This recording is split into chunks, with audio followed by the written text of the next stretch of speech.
রাজশাহী নগরীতে পতাকা মিছিল করেছে বাংলাদেশ কমিউনিস্ট পার্টি। কেন্দ্রীয় কর্মসূচির অংশ হিসেবে এই কর্মসূচি পালন করে দলটি। রোববার বিকেলে আলুপট্টি মোড় থেকে মিছিলটি শুরু হয়ে কুমারপাড়া, সাহেববাজার, সোনাদিঘি মোড় হয়ে পুনরায় আলুপট্টি মোড়ে এসে শেষ হয়। সেখানে সমাবেশ করেন তারা।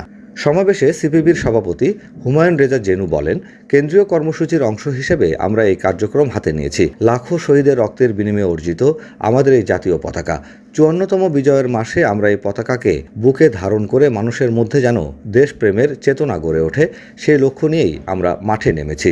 এছাড়াও সমাবেশ থেকে নেতৃবৃন্দরা দ্রব্যমূল্যের ঊর্ধ্বগতির তীব্র সমালোচনা করে কার্যকর পদক্ষেপের দাবি জানান। কর্মসূচিতে অন্যান্যদের মধ্যে উপস্থিত ছিলেন সিপিবি রাজশাহী জেলা কমিটির সাধারণ সম্পাদক আফতাব হোসেন কাজল, সাধারণ সম্পাদক অজিত কুমার মণ্ডল, উদীচীর কেন্দ্রীয় কমিটির সহসভাপতি জুলফিকার আহমেদ গোলাপ, যুব ইউনিয়নের নগর কমিটির সভাপতি অসীম কুমার লিটন সহ আরও অনেকে।